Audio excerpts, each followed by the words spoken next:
Go ahead. All right, hello everyone, I'm Dan. I'm Christina. Brian. And I'm Mary. And tonight we're going to be going over chapter 11 of the entrepreneurial mindset, which is all about managing projects with uncertain outcomes. Now, it's great when you have a project in the pipeline that you know is going to improve your bottom line.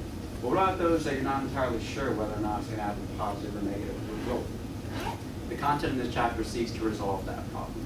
And it starts out with a discussion of the indicators, of which there are three types. The first one is the one that's most often used within firms, but unfortunately also the least useful, and that would be the lagging indicator. These are numbers that are already set in stone, they've been reported, and the reason they're not that useful is because they're the results of past decisions. You can't do anything about them. The next indicators we have are the current indicators, which, as they sound, show the current state of things. Are we pretty solid right now? We're starting to come apart at the seams a little bit. And lastly, we have the leading indicators, which shows us where we're going in the future. And that's where all the uncertainty lies, which is why they're the most important. Unfortunately, they're also the most difficult to measure, which is why we're going to move our discussion into developing those sorts of leading indicators. We're going to start out with business drivers, which are essentially the foundation of your firm, the things that are determining the profits. And at first, it might not be entirely clear what these things are. You might not know how the cash is flowing through your business or what factors are determining your ultimate success. But as you work within the business and become more knowledgeable, these things become a lot more clear, so you're no longer a scared little puppy dog at the wheel, you're a pro. Next up, we have team effectiveness and competence, and as these sound, it is all about how well your team is working together. And at the onset, we all experience this as we were forming. There's a lot of double checking everything. Did this get turned in? Did somebody get this done? Please God, tell me that someone emailed to give our presentation, right? And that takes up a lot of valuable time. Which is why once you start forming and becoming a more cohesive unit, it's a lot easier to coordinate with the team and make sure that things are getting done effectively. And along with that is competence, which is more on an individual scale. It's determining whether or not people are meeting the goals that they're setting reliably and effectively. And as you become more knowledgeable, you'll find that that is increasingly so. So once you're ready to go and your team's all set, you can start emerging distinctiveness and establishing a more competitive advantage in your competitive arena. And that's really where all the magic happens. That's where you start establishing a real foothold in your firm. And now while all these things are great, they're kind of hard to measure, right? Like, is my group effective? Yeah, I guess so. Are we differentiating ourselves from other groups in our presentations? I don't really know. And the problem with that is that those are just my responses, and that I have 3 other people here that might say differently about that. So one way to assess your progress is through the use of surveys. Now, the book refers to this as ACE, which stands for Accelerating Competitive Effectiveness, but it's basically just determining where you are and where you're headed. And the idea is to distribute surveys to each of your group members, asking questions like, how are our resources being used? Is our time management effective? Are we meeting our deadlines on time? Collecting all that data and then averaging the results and targeting the areas that receive the lowest scores, because obviously you're going to want to take a critical look at parts where you're not performing as well as you could be.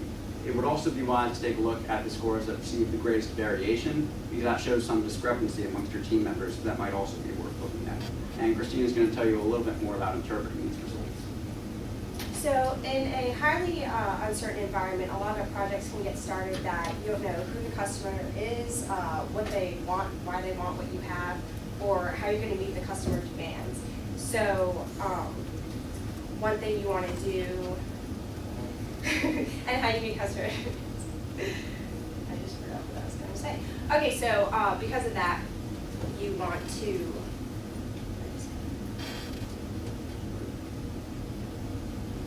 okay, so because of that, your business model that you start with can be completely different than what you end with. And one way you want to assess your progress is by looking at the surveys, as Ben said. And I just want to give you an example. So this is what it looks like. It's a scale of 1 to 5. And the lower the rating on it is the areas that you need the most progress on. Next, I'm going to talk about teamwork and deftness. And teamwork is really often misunderstood. The misconceptions that come with teamwork is that effective teams always work together, that conflict is bad, and that team satisfaction produces performance, and that's not always true.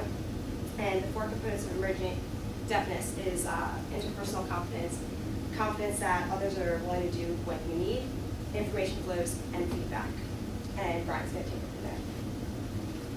So Dan mentioned earlier you want to be able to measure your competence. These are the three specific things: competence, distinctiveness, and efficiency.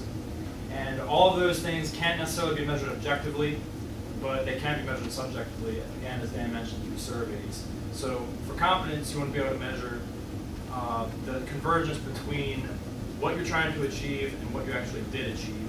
And you can do that by creating a survey, 1 through 5. Are we meeting our resource? Are we using our resources efficiently? Are we reducing costs? Yes or no? Average out the scores. And kind of touched that already. And your distinctiveness. So what are you doing that's separating you from your competition? Are you creating more value, or are you maximizing efficiency?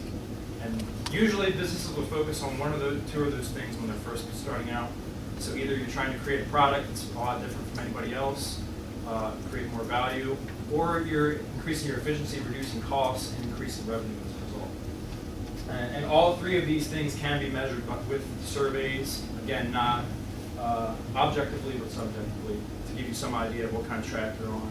When you have good numbers that show up in your surveys, those are your strengths, and you want to continue to drive those forward and measure how you can continue to keep those numbers high. One way of doing that is designating a certain trait to one of the people in your company to keep track of that one thing and check back on them regularly. Okay, so there's other surveys that you also look at are the probability of having a profit and revenue compared to your competitors. And there's also another one that looks at the timeline. So how long have you been working at this and how long do you think you continue on this? And you could give yourself a score and you take everyone else's from your team's average and you find a standard deviation. And like Dan said, you focus on the biggest variation. That's what you want to focus your most time on moving forward. And on the next slide, you can figure out if you want to terminate it if based on the numbers compared to your competitors. If it's not going to be good numbers, then don't do it anymore. But if with a reasonable amount of time, you can improve and still be above your competitors, continue on.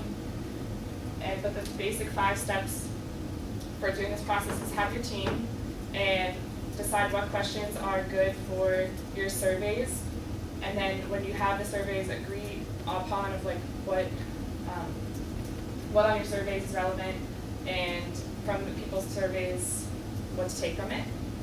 And then from the results, analyze them and decide where to go from here. And then 4th is discuss your results and decide where else to go. And repeat the process for any milestones you have for the process.